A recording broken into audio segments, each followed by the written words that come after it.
And I'm Be just like, how fucking dare you? I'm not like nose diving out of the fucking audience onto the couch with my fists fucking swinging.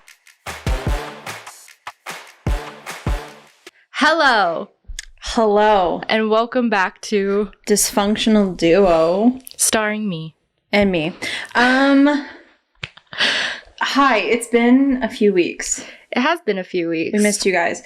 There's a reason it's been a few weeks, and it's not just because we took a personal hiatus, although I did kind of take a personal hiatus. But before we get into today's episode, which is graciously hosted by Spencer. Hi. Yes, it's amazing. I wanted to just update you guys a little bit because we didn't record the last few weeks because I've been sick. Sad. Yes, I'm a 5-year-old child and I had an ear infection. Which I haven't heard of an adult get an ear infection. I'm sure it happens. Yes. But I haven't had an ear infection since I was probably 10 years old. Yeah. Basically, I fell asleep with my headphones in my ear. I had AirPods, and I fell asleep with it in my ear. And there was obviously some no one just sanitizes their headphones every time they put them in their ear. No, absolutely not. And so there was obviously some bacteria on it, and I had it in my ear for so long in a pressurized space that it moved to the back of my ear and caused an ear infection. And I started getting inflammation in my ear from what the doctors thought. And I thought, okay, well, if I have pressure in my ear, what's the first thing that you would do if you have pressure in your ear? Blow. No, you need to. Yes. I just wanted to make I that don't clear. think they call it blow. I think that's something different, Spencer. Something that we do not need to talk about on this podcast. Different podcast. But what? But basically, yeah, I tried to pop my ears, and you're not supposed to do that. And so I ruptured my eardrum a little bit.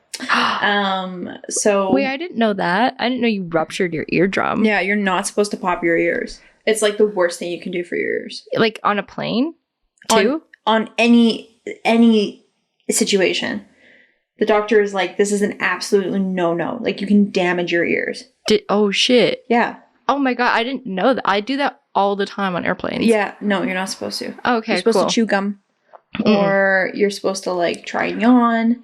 You're supposed to naturally do it. When you pop, you're developing unnatural pressure in your ear. Oh, shit. So anyways, I ruptured my eardrum. And so have had ringing and not full hearing in my ear. Oh my God. How long will that take for you to heal? Will your hearing come back? Is it okay? I'm okay. Don't pop your ears. I'm on the mend. But this is why we weren't filming. So yes. Congratulations. Thank you. I'm alive. It's great. On that. Anyways, for today's topic. No, we kidding. are not skimming past this. What? Because I'm about to call your ass out. Okay. Please do. So, we all have this one friend, right? Who, everyone else, when you're sick, they make you feel so loved and appreciated, and they're concerned for you, and you just feel supported, right? But you all need that friend that just keeps you humble. And ladies and gentlemen, my friend is Spencer. I'm that friend. Oh, hold on.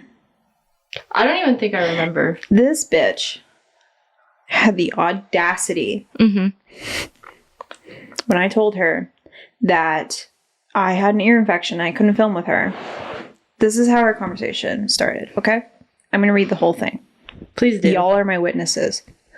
I said, hey, we're going to have to place a rain check on filming. I am fighting an ear infection right now, and I'm in no place to film tomorrow. I'm hoping I'll recover soon.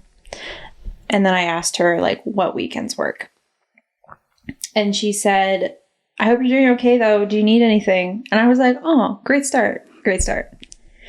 And I said, I'm okay. I'm just in pain. And she went, poor Sarah. And I said, yeah, infections are no joke, dude. And she said, I didn't know. This is when it starts taking a turn. Just note that. Just docket that. I didn't know adults could get an ear infection. I said, yeah. They can if they're swimming a ton or stupid and leave their headphones in. Don't. Or if they leave their headphones in, don't sleep with headphones in your ear. And she said, LOL, in all caps. Sorry for your pain, but that's so diva of you. What were you listening to? And I went, only fucking you. I just fell asleep watching YouTube videos.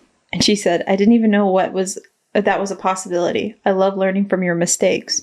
It's true. And I said, you're toxic. And she's like Britney Spears, thank you. I mean, it's like, first of all, the idea of like falling asleep with headphones in, I actually don't really like wearing headphones in general. Yeah. So the idea of like falling asleep with them is wild to me. Because like I also move around in my sleep. So like I would turn over and they'd be gone. Keep in mind I have a husband that snores. And so how the fuck am I supposed to sleep when I have this man snoring? Whereas if I have some calming music in my ear, I can fall asleep. But why don't you just like put the music on like your like play it like in the room? Because I'll still hear him snore. We'll put a pillow over his head. Don't recommend that. That's not how Don't that recommend works. that. So anyways, I would put headphones in and I would just listen to some music so that I could fall asleep and I wasn't overstimulated by his snoring. Oh, okay. Get like a white noise machine. The doctor said that I do have a white noise. We do have a white noise machine. He's just so loud. What about like those like headphones that like are meant to be left in your... Well, the doctor said that it should be okay as long as I'm just cleaning them. Oh. But yeah, there's also like earbuds that you can put in like little foam, like desensitizing ones. Anyways. Can I ask, I have one more question. Are these like AirPods or like the wired headphones? AirPods. Okay. Because I did fall asleep at one point with like headphones and in. did they wrap around your neck? They wrapped around my neck, mama. I woke up and I was like, oh, I'm gonna die. It's cool. It's just, I made a noose in my sleep. It's fine. Oh my God. Yeah, I feel like I ran into that issue before. But yeah, anyways, we're okay. We're healthy. So just wanted to update you in case you were like, why are you here now? And are you alive? You know, all the, bye, Winya. He took his mouse and left. Yeah. Like a good man. He's cleaning up after himself. Yeah, it's a toy mouse. It's not a live mouse. Yeah, anyways. So today Spencer is going to be hosting the podcast. So I get to just relax, sit back, and just... I told her I was going to be a witty but toxic side host. So Britney Spears toxic, yes. Of course. So this is what I'm going to accomplish today, and I'm very excited. So what's on the docket today, Miss Spencer? I do want to keep this lighthearted, but as any child in the world, both of us, I think, wanted to be child stars in our own right. And as of recently, I watched the documentary Quiet on Set about Nickelodeon in like the 90s / early 2000s. And the amount of just horrible things that happened to not only children, but people who worked for Nickelodeon makes me so thankful that my mom was like, you will never be a star. You will never be famous. But like, not because like, well, I mean, because I'm like a loser, nobody, but also because like she would never want to put me in that situation. Yeah. So to start, like the documentary starts, and this is spoilers. If you wanted to watch the documentary, please go watch it and then come back and listen to us talk like shit. But the beginning of the documentary talks about two women writers who worked for Nickelodeon, and they were hired at the same time under the same payment. Meaning that, like, they split a paycheck, essentially. Like, instead of, like, if your job, instead of, like, your whole salary, they split it in half and gave half of your salary to, like, another woman. Yeah. And you shared that salary. Which I don't think is legal, but they worked for it because they're like, okay, like, that's kind of, like, a slight opportunity. They were producers? They were writers. So, I mean, you're investing all this time to, like, accomplish your dream. It's very easy to, like, manipulate people into not valuing their worth when they are just trying to fight, like, hundreds upon millions of different people who want to be just like them, right? Totally. And, like, I get it because, like, one of the girls was like, well, I've been in LA for, like, 7 years. And, like, this was my shot. And I'm like, to be fair, I probably would do the same thing. If For someone sure. was like, oh, you can write poetry, but like half of your pay is going to someone else, but we will publish your stuff, I'd be like, okay, screw it. Let's just do it anyways. Yeah, absolutely. So, I mean, I won't get into the nitty gritty of it, but like these women were basically like downplayed because they're women by the one and only Dan Schneider, who is the weirdest looking man. I also feel like when you think of a name with Nickelodeon, Dan Schneider comes to play. He is Nickelodeon. He created so many shows. He ran all these. Like, Dan Schneider was the name. And like it sucks because I'm sure now Nickelodeon's like, yeah, well, like, regret that. Nickelodeon is nothing now.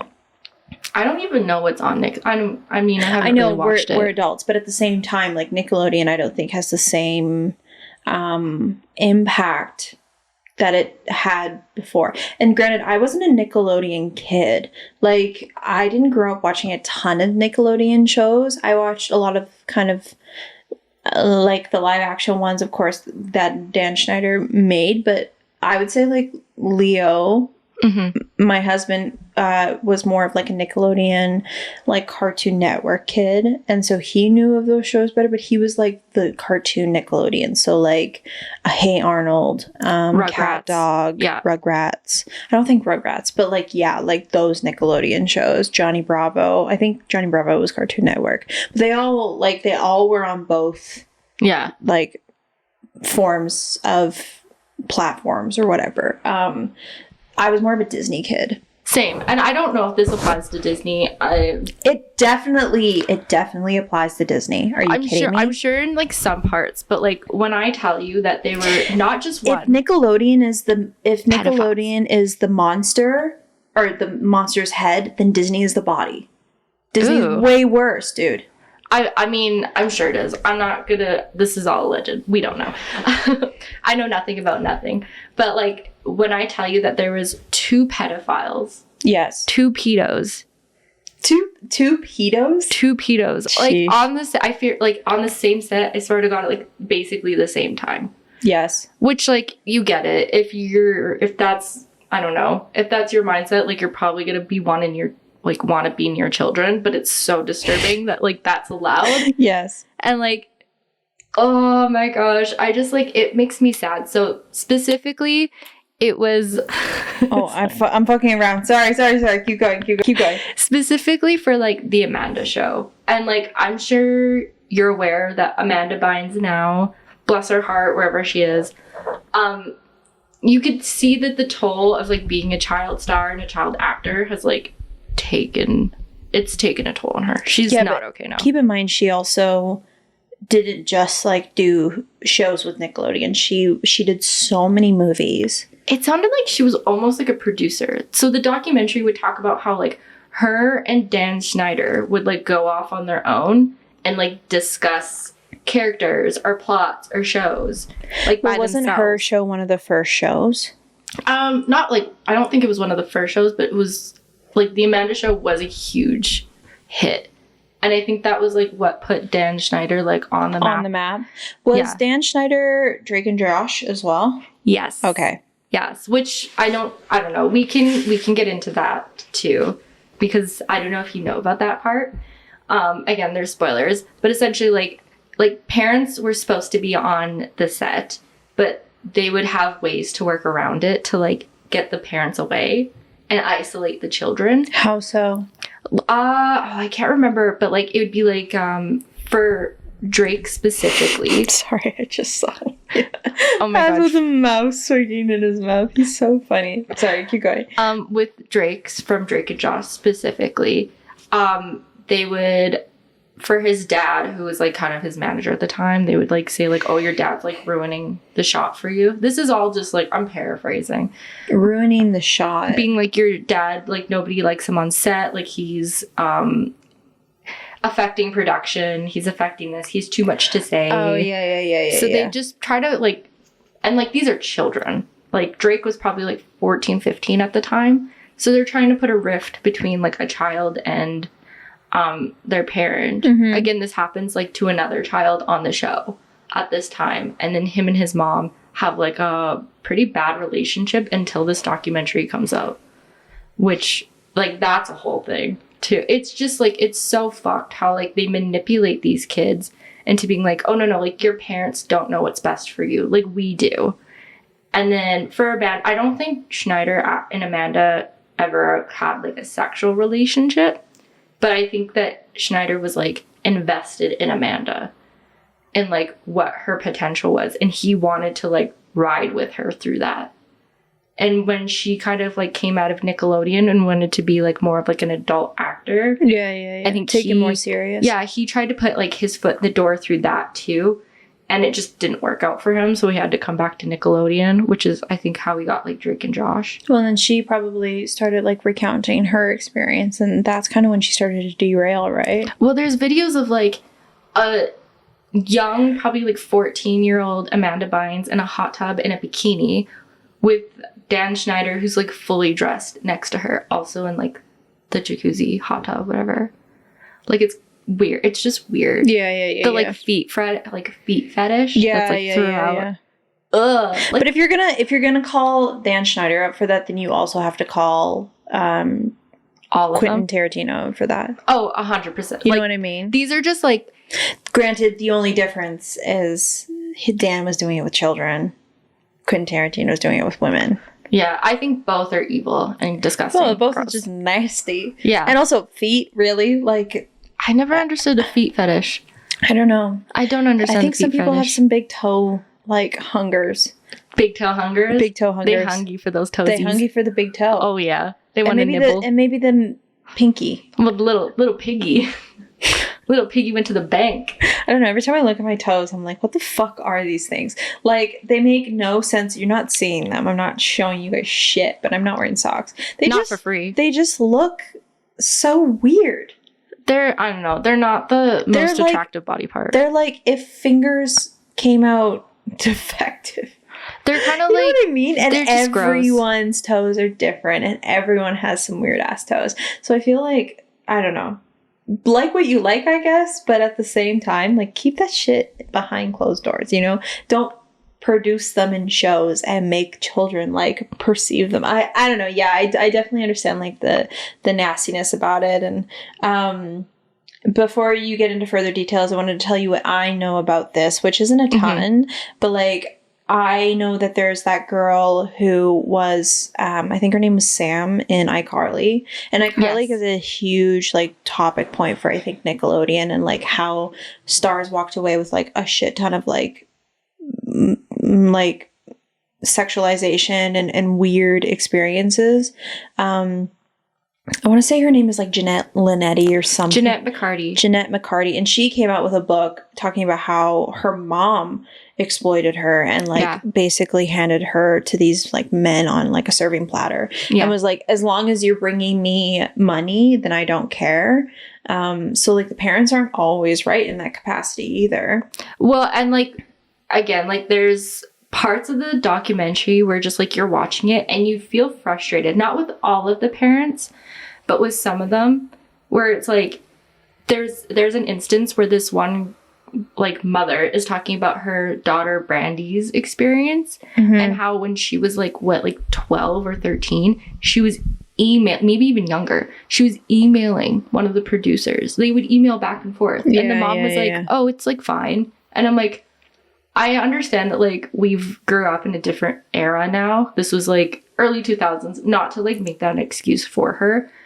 But, like, it's just, if I had a child and they were at any age emailing anybody that was, like, older than them in that context, I would not be okay. I'd be like, they have to email me, especially in Hollywood. Yeah, of course. That's weird. It's weird. And then they ended up having, like, letters sent back and forth, and I think he maybe had a pair of, like, her underwear. Gross. Because he was, like, he went to jail for sexually assaulting children as well as, like, grooming them and talking to them, like a 9-year-old.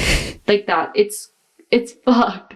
I'm so glad I was never child star, because I don't know if, like, I would be the next Amanda Bynes. Like, I would be like... Yeah, I mean, like, when you look at how all the stars turned out, like, it's impressive that some of them walked away normal, you know? Or at least, like, kind of normal. Like, I feel like Miley Cyrus is a really good example of that, because she walked away with some like pretty, you know, she rebounded pretty hard after she left Disney. She went through like a really intense rebellious phase. There was like a lot of drama between her and like Liam Hemsworth and like all this stuff. But she walked out on the other side pretty like a pretty strong advocate for herself, and she's still reputable in the music industry, and she created her own personality and all these things. And like you can tell that I think she's starting to go through like some serious phases of healing based on her music and based on how she's portraying herself and all these things. But you literally saw her like take nosedives and then recover versus some other stars who didn't or disappeared, and people have always kind of known them for the nosedive that they took. Like some three that I think are really strong kind of examples would be like Lindsay Lohan, Amanda Bynes, and even like Macaulay Culkin, who was, I'm sure, kind of manipulated and traumatized in his own capacity, and like now he's on the other side of like drug use and has like an amazing marriage with Brenda Song and has like a son, and like he's coming back into the film industry. Like he did I feel like he's done a few things, but I know that he was in American Horror Story in one of those seasons. Like he came back after Home Alone and that kind of fame that I think brought him to such a limelight. And he'll forever and always be this like untouchable character because Home Alone will always come back. You know what I mean? Yeah. So I feel iconic. Home Alone's so iconic. So I feel like, you know, for anybody to make a recovery like that when you have all eyes on you, Justin Bieber, I think, is a really good example of that too. No. Yeah. No, I don't know. I would disagree with that. I think there's things coming out like to show that like he was not like, I don't think he's okay. Of course he's I don't know. Of course he's not okay. And maybe he's doing things that aren't okay now, but like I can guarantee you it's because of how he was treated when he was a child. Oh, 1,000%. This is what I'm talking about. Like, oh, I thought you meant like he's better now. And I'm like, no, I think he hasn't. I don't think he's fully recovered from. I think his saving grace would have and always been Selena Gomez if they would have ever made their relationship work. Can we? Okay, sorry. This is a side note, but like a part of me, this is just like the teenager in me. Careful what you're about to say, because there's some serious Selena fans, there's some serious Justin Bieber fans, and they will come for your fucking throat. Please do. Just tame the statement. Just control thyself. Okay. This is just the teenager in me coming out. But I actually do think that Selena and Justin Bieber would have been like the it couple. If both of them... this is better than I expected. No, I actually do think, and like this is no hate to like his wife, one of the Baldwins. I don't know which one. Hailey Bieber. Alec Baldwin.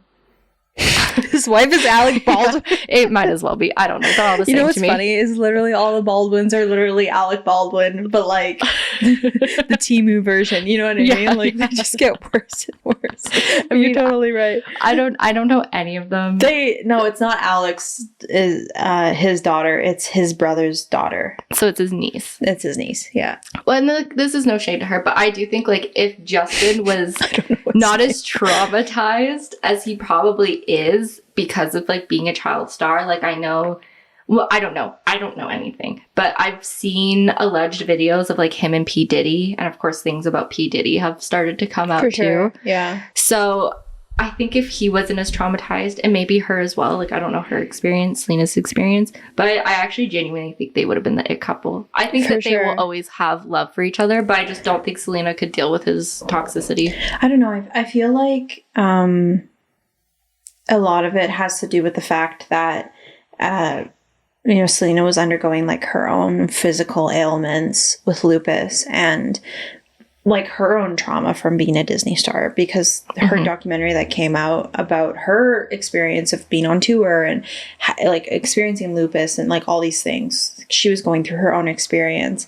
I think Justin was also leaning into his own experience, and they were fucking kids. They're children. They were children when they met. I think people forget that like everyone forgets because these people are in the limelight of celebrity fame, that they're also just not teenagers. We all dated this person in high school that we thought we were going to spend the rest of our life with.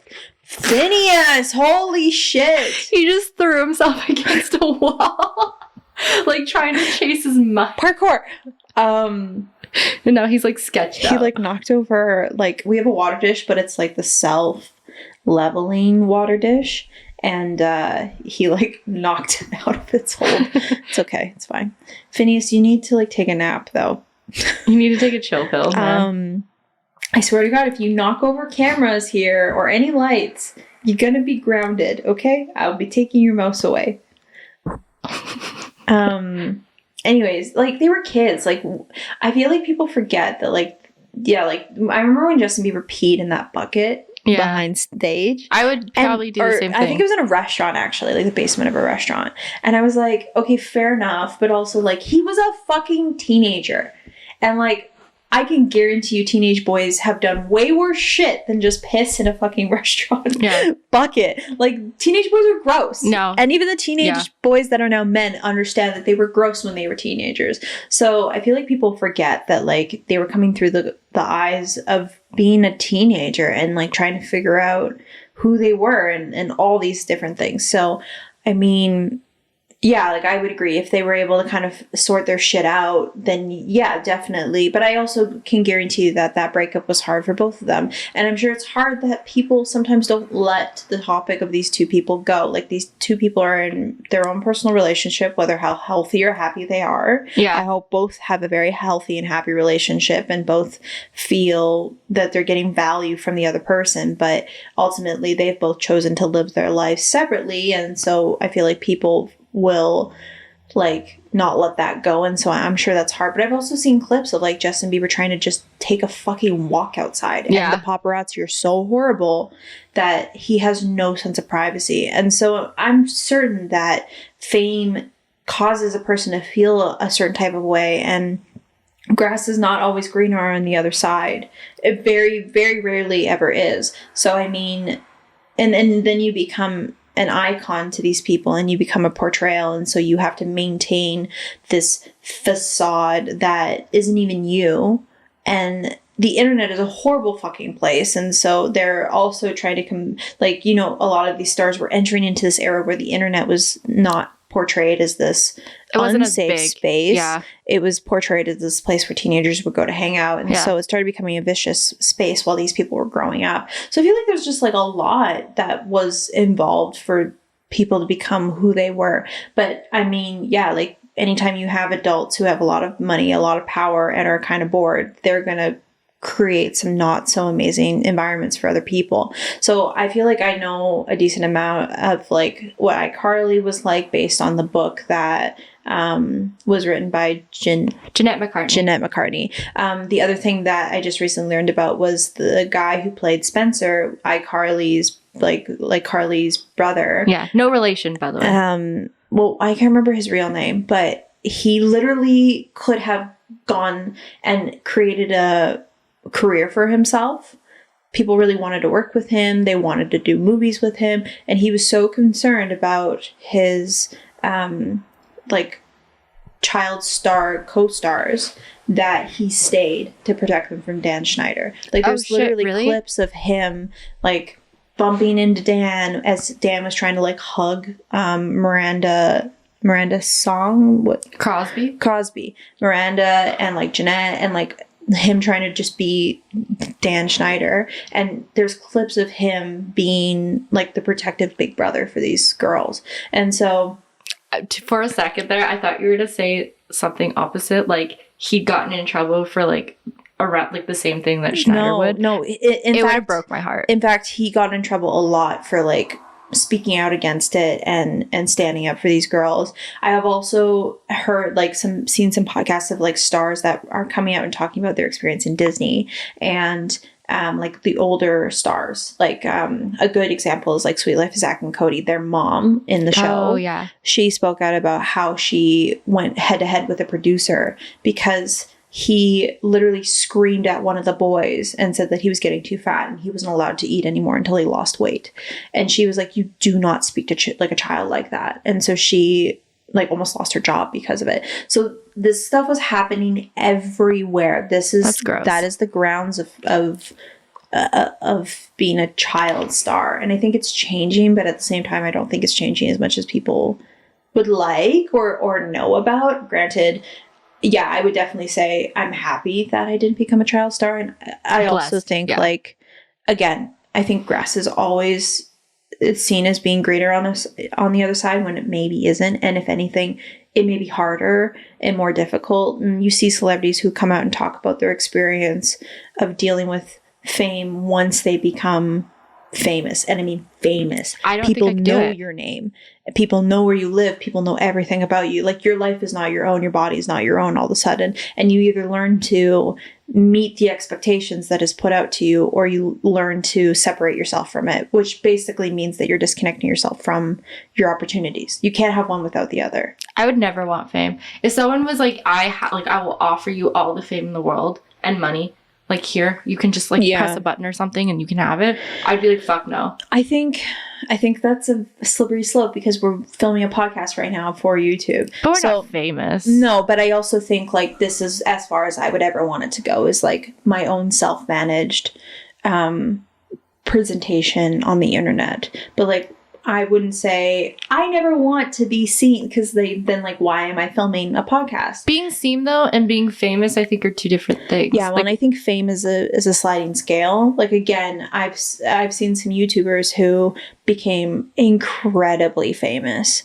which is wild too. Yeah, because we grew up with that era of like when all of a sudden YouTubers were essentially our celebrities. Yes, which is like the entirety of like the UK YouTube era in like 2009, like that was my heart and soul. Mm-hmm. Like, where's Zoella? I don't know. She's making shitty advent calendars now. Good for her. I also think that some of them thrived and were able to develop their own experience from it, and some people leaned into the fame. I mean, Jake Paul, Logan Paul are really good examples of that. Oh, for sure. You know, but that fame has also destroyed people. Like Jenna Marbles chose to leave the internet because of what it was doing to her. Yeah. And she hasn't come back. And she was one of the YouTubers that I would say was like paving the way for herself. She didn't really change who she was in terms of what she, I mean, her early videos were obviously like like Amanda Bynes, you know, like in the Amanda Show, like it was very quirky, it was very zany, it was very kind of like out there and in your face. She obviously toned down as the years went by, and I think she became more of who she was. But like a good example of somebody who's stayed in their own kind of grounds too, I would say, is like her husband, Julian Solomita. He started out developing YouTube when she was already kind of thriving in YouTube. He always kind of stayed consistently himself. And now he's streaming and playing video games, and like he's decided what he wants to do for himself, and he's developed a career for that. But he's also kind of like, I'm not staying in his lane, because that's a really bad way to put it, because I'm not like, oh, he should stay in his lane, but he's chosen to just like run the line and just do what he wants to do. And when he doesn't want to do it anymore, he won't. I think that's why, like, for Jenna Marbles, it like hurt like a lot of people when she left. Like, she was a lot of people's safe space, but it's because she did it for herself, which makes like leaving also like, I feel like it was valid. Like, but I think there's like so much crossover too, especially when you live in LA and all these YouTubers are there. Like, another example that I would say of somebody who has, well, two people who have developed like their own personal sense of fame in YouTube, but have, I mean, there's so many examples. These are just ones that I watched that come to mind.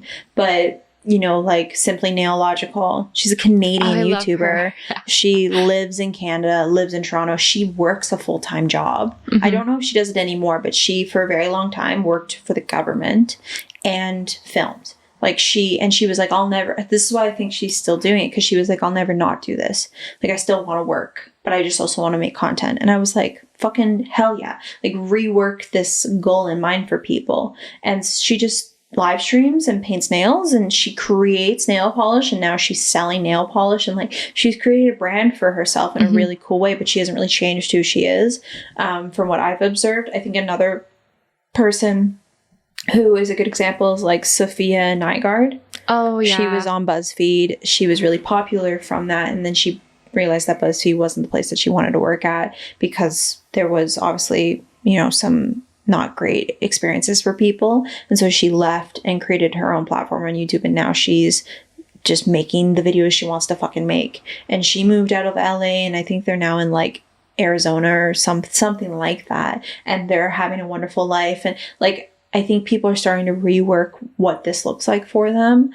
But there's also been the other side of the spectrum of that where you see like people like Shane Dawson, and you see their like their descent into not even just being canceled, but turning into these overprotective. I have to protect my image. I have to protect what I've developed for myself. I need to hold on to this. Wild. Jeffree Star was involved in that. A lot of beauty YouTubers, right? Like beauty. The whole beauty community, I think, is just corrupt. But there was people who like were able to get away from that too. Like there was that what was his name? I don't know. That little Patrick? No. Patrick's, I think he kind of did it, but he was like a beauty YouTuber, and now he like lives in Hawaii and has chickens.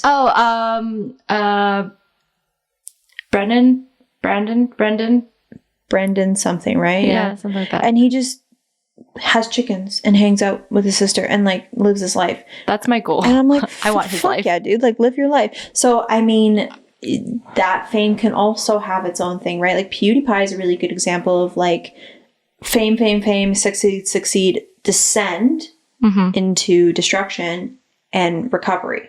He literally, you can look at the beginning of his career, you can look at the middle of his career, and you can look at where he is now, and you can literally see the progression of what the internet does to a person and how they can choose to come out of it, right? He started filming YouTube videos. He was one of the first gaming YouTubers on YouTube. He was known for like being very like loud and in your face and very just like, you know, crazy. And he gained a mass amount of following from young kids, and Disney wanted to sign with him. They wanted to create shows with him. All of a sudden he was leaning into this, and he made a bad choice, and he did some things that weren't okay, and he got canceled, and he lost all these opportunities. And so he had to start from ground one.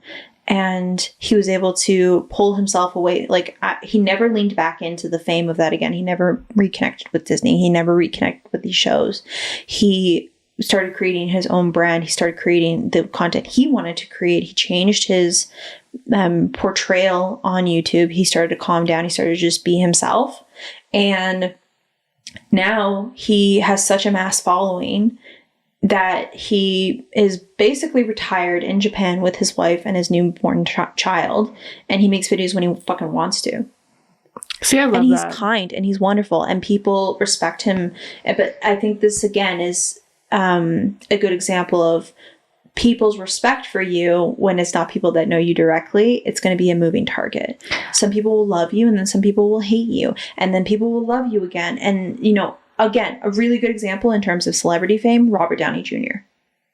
He was a very, very famous actor in the 80s, went into massive drug use, severe drug use, went into rehabilitation, did all these things, finally came out on the other end, and is known as one of the kindest celebrities.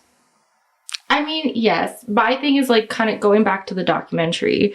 It's just like, and it falls into like that idea of like YouTubers and that like very easy, like quick fame. Like you could be a sensation overnight. Yes. And then all of a sudden you're kind of at the hands of other people. Yes. I watched a, I love Call Her Daddy podcast. And I watched Alex interview Emma Chamberlain. Oh my God, I'm so sorry, Emma. Yeah. Of like destroying your name.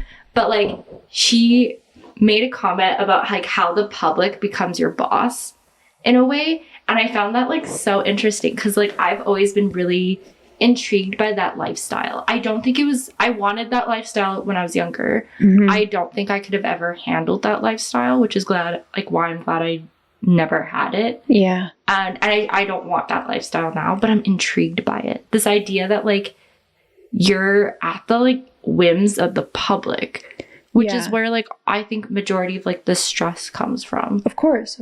And like with like child stars, like I mean, they're also they're at the hands of like mean adults who do not have. But the at the end of the day, they're children. also at the hands of the public. But Like anytime you're in the limelight, anytime you have a mass following, you're in the hands of the public. But I also think there's something to be said from what I've observed. Like, okay, I'll give you another really good example of people who are like very successful currently. There was a guy that I used to watch early 2000s, Joe Santagato. He was like known for making commentary on like photos of society. Like he was really funny, New York guy, has like quick like wit to him, whatever. He gained like a mass following pretty quickly.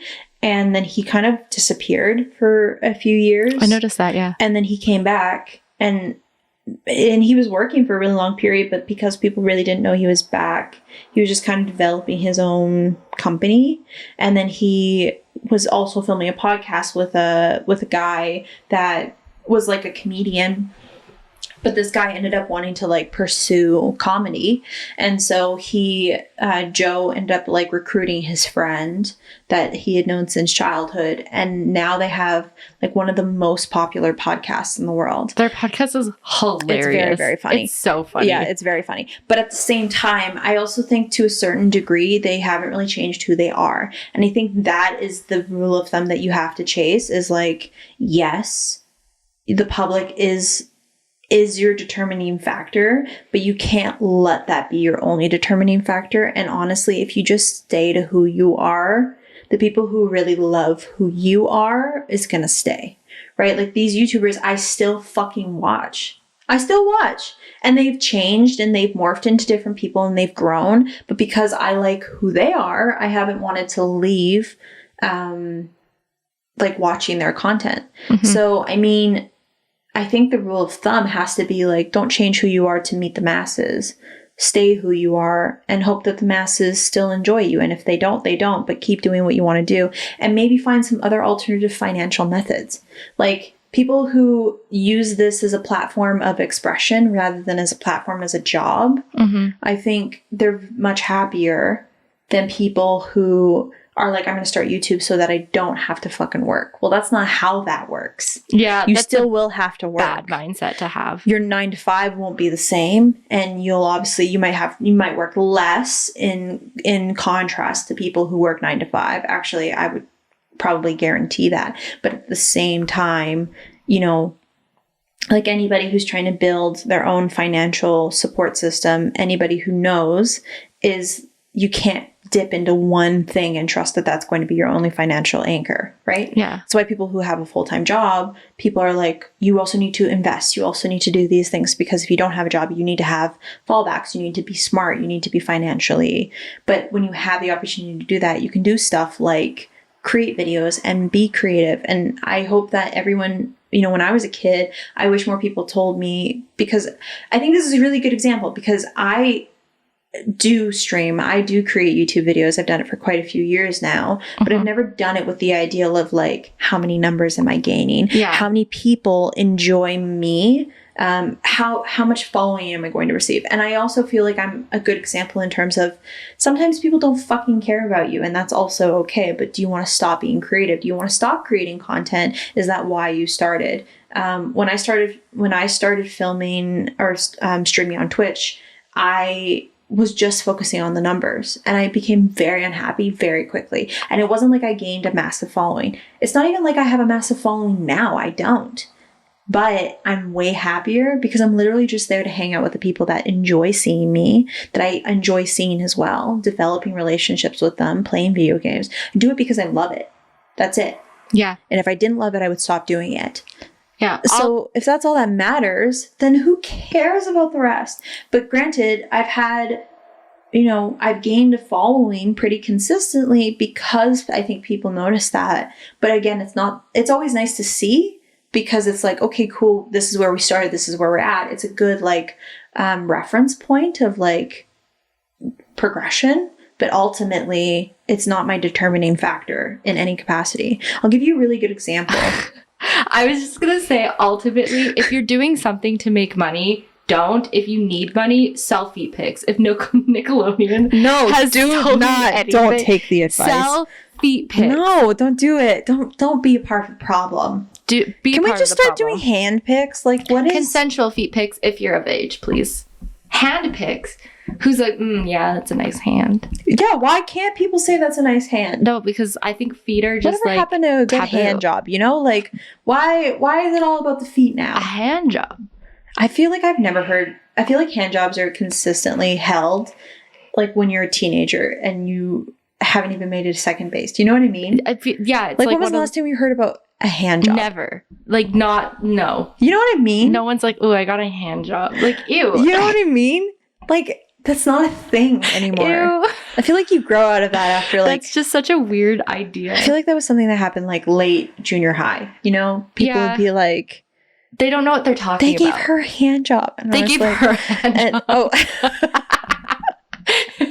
I mean, work.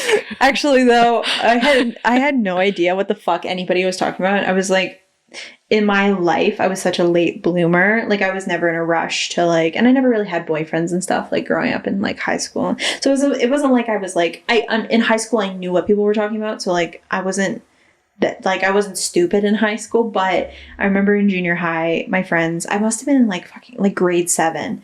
And my friends and I were like on the bench talking, and somebody had like said like, oh yeah, like blah, blah, blowjob. And I was like, what? And I was like, what is that? And my friend was like, you don't know what that is? And I was like, no. And they're like, well, I'm not going to tell you. And I was like, what is it? Like, why, like, is it like bubblegum? Like, what is it? Like, I don't understand what, like, I genuinely had no idea what they were Like a talking about. blowout when you do your hair with a hair dryer? Yeah, I genuinely didn't understand. And then I went home and I asked my dad. He was like, what the fuck are you guys talking about in school? And he like tried to like answer it like any parent would to like their young like junior high daughter. And I was like, oh, interesting. Okay, I'm not gonna hang with these people anymore.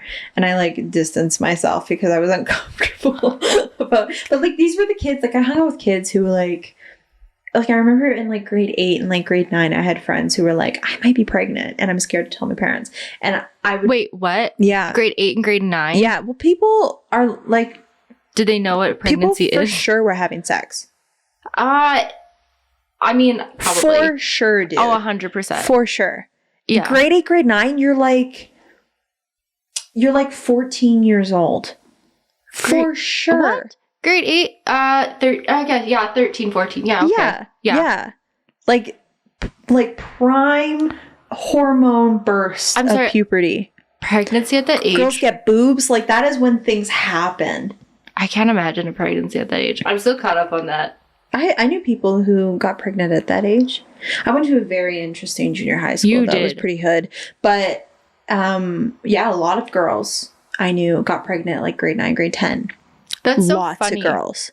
No, it's not that funny, but it's like our junior high. This is hilarious. We're like probably Teen 2 blocks pregnancy. away. But keep in mind, you want to talk about some fucked up like TV shit. This was prime time of teen pregnancy. 16 and pregnant? 16 and pregnant. Yeah, that's true. Like, it was fucking glamorized. It was glamorized. And then you also had things like, which nobody fucking people talk about it, but we need to talk about it. Pretty Little Liars probably came out around this time, 2009. Mm-hmm. We were in junior high. Oh my God. See, And okay, this is another thing. The relationship between a student and a teacher I was obsessed. was normalized, and we loved it. Yeah, we were obsessed. Obsessed with it. That's disgusting. I loved those two. She's in high school. Yeah. What are you doing fucking her? But he was a young teen teacher, so it's okay. Oh yeah, he's 24, so it's like totally fine. And he's hot. So like obviously this is whatever, and they're gonna Oh get my married God. and be like happy together. Yeah. But like as an adult, like if I ever found out It's my like mortifying. teenager was dating their teacher, I would drive to the teacher's house and I would sob to them and be like, how dare you touch my child? I wouldn't put my hands on them. Because Yes, you fucking would. oh yes, Yes, I would. you would. For I'd legal burn their reasons, house she down. wouldn't. But yes, she fucking I'd would. burn their house down. If I found out someone touched my child, it's over. I'm sorry. I don't even have children, and Like, I feel just parental even rage. like a coach patting your child on the back for like good sportsmanship. And I'm be just like, how fucking dare you? I'm not like nose diving out of the fucking audience onto the coach with my fists fucking swinging. No, man. you cannot be that woman. But yeah, I mean, like, yeah, like look at the shit we grew up with. Like, it was all so glamorized, and it's just like, how are we okay? We're not. None of Late us are. millennials, are you okay? No. They can't call their own doctors. This is the weird, like, I know people can, our age can speak to this. We're millennials, but we're also Gen Z. We're zillennials. Is that what they're called? Yeah, I think that was like the coin term. I can't speak to early 90s, and like what are some early 90s shit that people always talk about? Like the 90s shows. Like, I didn't grow up watching fucking Full House. I didn't grow up watching like, I watched the Teletubbies. That's what I'm trying to think about things that like kids did in the 90s that like I wouldn't be able to attest to. There's been a lot. Like, I'm the youngest at work, and so a lot of people are like, oh, was that your time? And I was like, yeah, I was one, okay? We relate I didn't even know I was alive yet, but yes, I was alive. Yeah.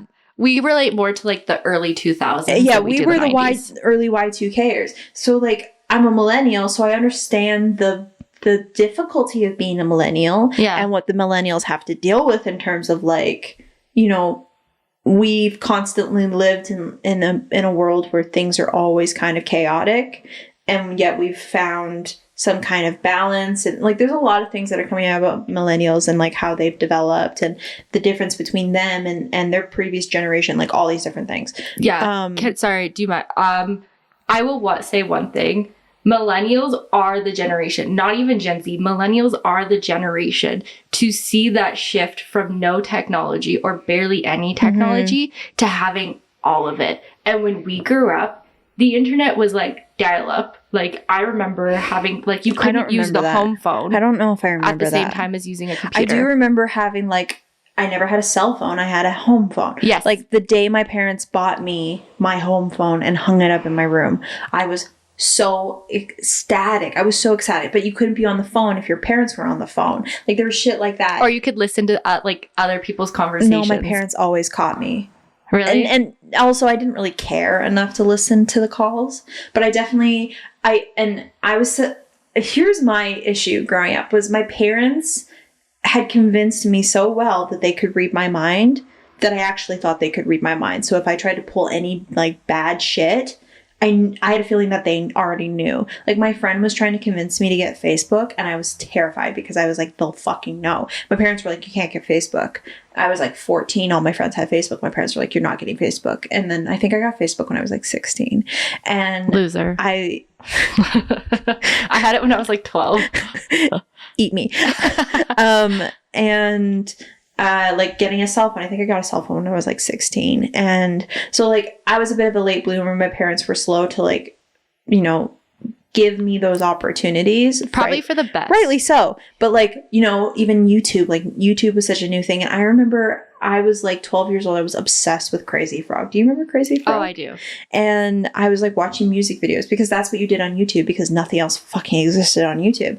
And I like pulled up a video of Crazy Frog, and somebody had created a video of Crazy Frog, like, unaliving himself, and in a very like not nice way. But it was in the cartoon of Crazy Frog, so I didn't know what the fuck I was watching. Yeah. And I was traumatized. I didn't go on YouTube for 3 years.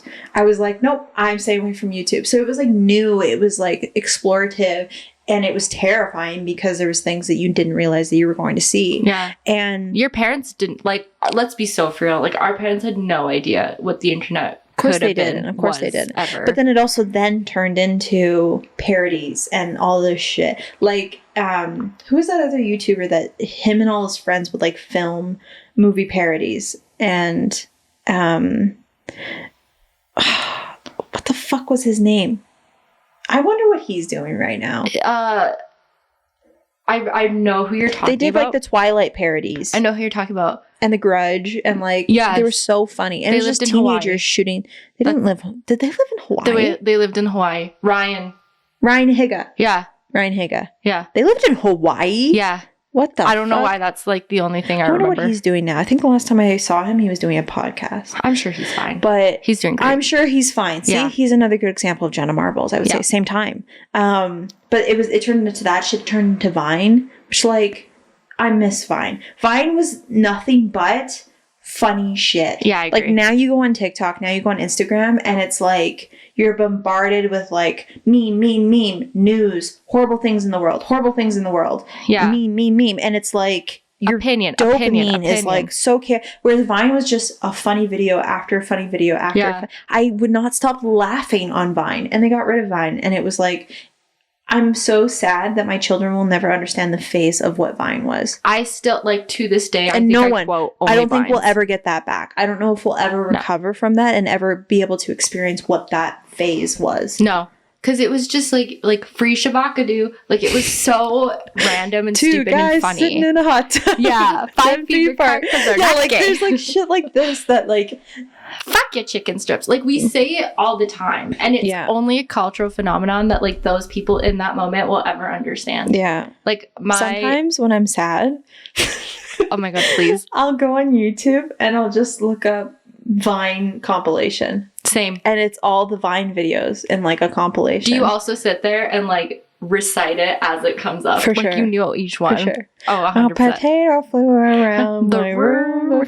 Like, there's just all these different Vines that just like, I don't know, live rent free in my head. So like these phases. So like, yes, we're a millennial, but because we're also the tail end of the 90s, we're also the like beginning early stages of Gen Z. Yeah. So it's a really weird place to be at, and you almost feel like you have one foot in every single door. Yeah, because we like or ultimately in each door. Our childhood was technology free. Like, during my childhood, yeah, it was VHS. Dude. I had it was no VHS choice. And DVDs, and it was we had VHSs. Yeah, it's true. We saw the the first CDs VHS come cases out. that were so fucking. Oh, you just wanted to. Did you ever bite them? Yes. Oh, I loved bending them backwards for some reason. Oh, the noise, the fucking. Yeah. It was like when you opened like a new book that had like the plastic, there was always and it's like that perfect crinkle. You know when you go, people are like, sometimes I like going to libraries to like smell old books. Yeah. That was the VHS collection that everybody had. It smelled used. Yeah. You know what I mean? Like that old book smell. I'm sure if we found an old VHS place and opened those VHSs, the same smell would exist. Yeah. Yeah. You'd have to go. They would get warm when they would be rewinded. Yes. Yeah. I was gonna say, you'd have to get like a pen and like rewind the tape. I would stick my finger in. Oh, I'd use a pen. Oh yeah, and it was like weird. It was like a star shape. It was like almost. jagged. It was jagged, so that the gears could fit and turn it from the VHS. But if you wanted to rewind it to a certain spot, you could do it manually with your finger. Yeah. I knew friends who would like pull the fucking VHS like tape part out, and then you'd have to rewind it, hoping that you didn't break it. Like, or I never did that. You know, growing up with DVDs, because nobody fucking put them back in the case, they were just floating, and so you get scratches in the DVD or in the CDs that you'd listen to, and so you'd have to like use certain creams to like refine the cuts and stuff so that it wouldn't skip. The CD wouldn't skip. Like, man, yeah, absolutely. There was shit that just does. Now I can look up any song I want just from this fucking device. Yeah. I remember early internet when you would have to remember a line of lyrics and look it up to try and find the song that you liked. If you forgot the lyric and like just had the melody in the like in your head, to find that song again, it was horrible. Nearly fucking impossible. Now I just saw an ad that Google will literally you hum the song into it and it will tell you what song it is. It's like 95% chance it's this song, 25% chance it's this song. Like, no, that's crazy to me. What? That gets Do you know how wild. badly little Sarah would have wanted that? Oh, I would have died for something like that. But instead I had Furby, who never turned the fuck off. Would talk to you at 3 a.m. And would talk to you at 3 a.m. and be like, red light, green light. Oh, terrifying, dude. Terrifying. Wanna be friends? And no, bitch. And then, I don't. And then you would be like, shut the fuck up, Furby, take your batteries out. And the batteries were out. Yeah. Where's the batteries? No, I swear to God, Why that are you thing is on? Possessed. Yeah. Terrifying. every Furby out there is possessed. Terrifying. In my opinion. Yes. 100. That, like, their factory was, like, on a graveyard. It must have been. There's no other explanation. I'm convinced that they brought them in so that, like, they could listen to kids or something. Like, or the robot dog. Did you ever have that robot dog? I did. I remember getting that for, like, my 9th birthday or something. I remember being so fucking happy. Oh, right. And you could pet it. The place I had my birth, or maybe I was, like, 8 or something. And I went to, it was like Canada's version of Chuck E. Cheese, and it was, I think it was called like Wonders Play Place or something. It was all this stuff that you could climb, and it was a really cool place. Mm-hmm. It was in Lethbridge, so I don't even know if it exists anymore. Fuck, that place was awesome. And anyways, we played. I finally got the robot dog as a gift from a friend, and then I don't know.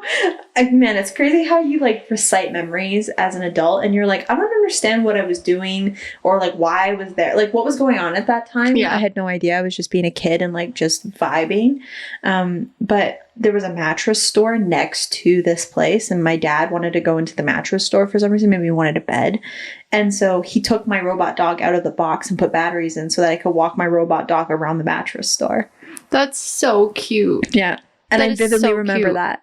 I remember it because I'm pretty sure that it wasn't even like a Bluetooth remote. Like the remote was like wired to the dog. Oh yeah, it wasn't wireless. Because Bluetooth wasn't a thing yet. He went as far as 2 feet away from you. And that was it. And then he would bark and then you'd have to catch up and then he would keep walking. Like it wasn't, you know, God forbid when it was finally wireless, like that big robot guy that had like the arm and he was wireless. Like, dude, like, are they called RC cars? I don't know. The wireless, like those were like amazing. So I mean, it's different being into 2 forms of generation, seeing how both generations also are impacted. Like early millennials are very different from us, and late Gen Zers are also different from us. Yes. So it's a really interesting place to be. It is. We get kind of the best of both worlds. But I don't know about that. In like the worst way. It's true. Like you think it would be the best of both worlds. Because realistically, like our childhood was technology free. Like I was forced to play outside every summer. I used to make like witchcraft. I would like get like a bowl of water and I'd pick berries and flowers. I never did it outside. I did it in my bath. And then my mom would be like, why the fuck is all the conditioner gone? It's because I literally made potions while I was taking baths. Like, my dad's, like, shaving cream, and that was, like, the best shit ever. Right. He had shaving cream that was, like, with a brush that, like, you would whip up, and I fucking loved that shit, so I'd throw it in, a container that my mom used to, like rinse my hair with. Yeah. Because no one ever had the handheld shower handles at that time. Yeah. And I would literally make potions. She'd come in and my bath was like covered in shit. And like there was bubbles everywhere and I was like disgusting. And she's like, you went in there to get clean and now you're like covered in like shaving cream and conditioner. And then she would take a shower the next day and she'd be like, why is all my fucking conditioner gone? And again, I never understood like, Mom, just chill, it's conditioner. Yeah. But she was spending like, you know, okay, with inflation, maybe a little less, but like she was spending like $15 on a good bottle of conditioner. Like, fair enough, girl. I fucking get it. Like, of course, I'm not going to use your conditioner. Like, as an adult, I understand, but as a child, I was like, this is the good shit. This you're just playing. This is purple. Like, I'm going to, So, like, I used to do stuff like that, but I don't know if I ever played witches outside. Oh, I did. Oh, it was so much fun. But I don't feel like kids do that anymore. No. Like, not in the creative sense. I know kids do play outside still. But I don't think that they're as creative. I think it's more scary now, too. Like, I was talking to some of my friends who have, like, younger kids. Now, granted, they're younger, but they're like, we don't let our kids play at the park by themselves because it's, like, your kid could be taken or somebody could show up to the park and, like, convince your kid. And I'm like, that's fucking terrifying. When we were kids... We'd be gone for hours. And we would just run from the pedophiles. Like... and like you couldn't air tag us. Like we had you couldn't track us. Yeah, the rule we was gone. The rule was when the light streets come on, you get the fuck home. Yeah. That was the rule. Yes, as soon as the light streets came on, like it was done. We're done. Yeah, you're going home. Yeah, that was the rule. Yeah. Other than that, you're hanging out at the park. You're going to multiple parks. You're like walking around we weren't going close. To the train track. We like played at the train tracks. At the train tracks. I don't think you're allowed to go down to the train tracks. I think it's like completely blocked off now. But it used to be. I don't know. It was also blocked off when we were kids, but we were kids that would like cut holes in the fence. Yeah. Well, we didn't cut the hole. Somebody else cut the hole. We crawled through. Has anybody ever like been injured on that train track? I don't actually think we did so. some serious like fucking about on that train track. No, we actually like played on the train tracks, and I don't think so. I've never heard of anyone being hurt there. Well, there was like a rock next to the train tracks. We called it graffiti rock because it was covered in graffiti. It was a pretty big rock. Yeah. And you would climb to the top, but there was like sometimes people who hung out underneath the rock that like obviously were doing drugs and stuff. Yes. We were just kids like next to them. They were like like fully smoking joints. Yeah, they were just smoking joints or like doing heroin. Like there was needles and stuff. Oh yeah, and we had a ring pop, and we're just like we had a ring pop talking about the boy we had a crush on. Like, yeah, fuck, dude. Like we leaned into the danger. So I feel like it's different now too because of that. But yeah, like it's interesting coming from two generations. This conversation really kind of took a turn. Yeah. Do you have anything you'd like to final, like we're leaning into the end of the episode here. Do you have any final words about your experience with documentary? Anything else that you want to talk about? My takeaway from everything is that children need to be children. And I mean that in the sense that like that's the most wholesome thing I think I've ever heard you say. But it's so true. Like children need to be children. They need room for play. They need room for creativity. They need a safe space. Mm-hmm. And unfortunately, I just don't think Hollywood is a good place for children. No. I don't think fame is good for children. I understand that like children do like acting. Put them in musical theater. That's my final takeaway. I love that. Yeah. That's and beautiful. Get off your damn phone. Pull up your goddamn pants. People children. Listening to this on their phone. Like, fuck. Yeah, who watches YouTube on TV anymore? Actually, I do it. I do too. My TV's broken though, so we don't have a TV downstairs. But that's another thing. Like, we're not cable people. Like, I couldn't give two fucks about cable, but you take away my YouTube, I'm scream crying, throwing up. It's true. Although, like, I have older friends who are like, I still have cable. My grandparents definitely only use cable. They don't understand streaming platforms. I think they just learned about Netflix. And like, my parents are kind of in between. My parents are still living in the generation of LimeWire and like downloading movies off of like pirated sites. I love that for your family. Yeah, and then they just use hard drives and like watch stuff. I probably shouldn't be saying this like in public because I don't know if the FBI still remember that when you would like download or you buy like movies and the first thing that came up was that FBI screen being like, it is illegal to pirate movie. I feel like they don't do that anymore now. You wouldn't steal a car. Yeah. Why would you steal a movie? Yeah. I feel like they don't do that anymore now because A, like it doesn't really happen anymore, but also I think it's hard to track. It's actually really easy to like freely download a movie. To be like you could just Google like a movie. But like streaming platforms are getting good, like Netflix. If you're watching something on your phone, you can't like record on your phone. Really? It won't let you record the movie. Like screen record. You can't do that. It won't let you. Interesting. Yeah, like they're learning ways to like reduce it. But also like now it's different. Like a movie will be in theaters for maybe 2 weeks and then you can rent it on streaming platforms. Nobody even goes to the theater for movies anymore. No. So I mean like, yeah, definitely interesting. Okay, I think we just end it on this sweet little note that we need to let children be children. Yeah. And yeah. Sell your feet pics. Do not sell your feet pics. How about sell bathwater? Disgusting. Absolutely not. Fart in a jar. I mean, how do you even preserve a fart? I don't know, but people will buy it. I swear to God. I'm not joking. There's weird, and you know what? They're men. Men will buy it. It is what it is. You know what? It's true. It's very true. Well... Unless you want to purchase fart in a jar. Why would you? What? I don't know. I honestly, I don't know. Like bathwater? What the fuck am I going to do with that? Which celebrity would you buy a fart in the jar from? Oh. If it had to be somebody. Any celebrity. I had to buy Who would be your fart in the jar option? Oh, God. Could be anybody. It could, not even just celebrity, but like anybody. Who would you buy a fart in the jar for? I'm trying to. I want someone who like would not like Gwyneth Paltrow. I don't think she eats, so I don't think it'd be smelly. You know. Well, then why are you paying for the? I don't want to fart in a jar. I think you have to pay for the aromatic experience. Lana Del Rey. Sure. I like her music. Holy, whatever happened to her? I'll smell her farts. Okay. That's it. I love it. Who would you? No, I can't be the only one that answers this question. I need you to. I wouldn't buy a fart in the jar. Neither would I. But if you had to, like, there's a gun to your fucking head. You were pretty quick to answer that question. There's a gun to my head, and I have to buy. Yeah. If there's a gun to my head, and this person is demanding a fart in the jar. It's me. Kill me. Yeah. You're like, I guess I'll die. I don't know. I mean, like, right? Like what? No one. No I would one. never buy a fart in the jar from fucking anybody. If I admire you, I'm not gonna make you fart in a jar. You know what I mean? That's how I feel. It's like, I don't care. I don't know. You're pretty cool. You're pretty fast to answer that question. Well, I had to, like, I just have to say, I had to get an Lana answer. Del Rey, that's a pretty specific answer. Well, I like her music. She's slay.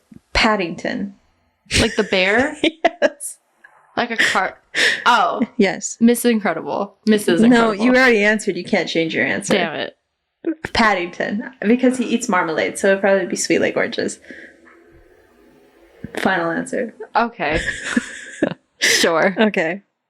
Wow, what a way to... I asked you the last question. That was great. Wow. I'm so proud of you. I know, I'm growing. Okay. Well, that's this week's episode. I hope you learned everything you needed to know. I hope you enjoyed. And as we start up again, I'll see you next week. Spencer and I will see you next week. Yes. Spencer will no longer be on this podcast because she's demanding feet pics from people. I don't want your feet pics.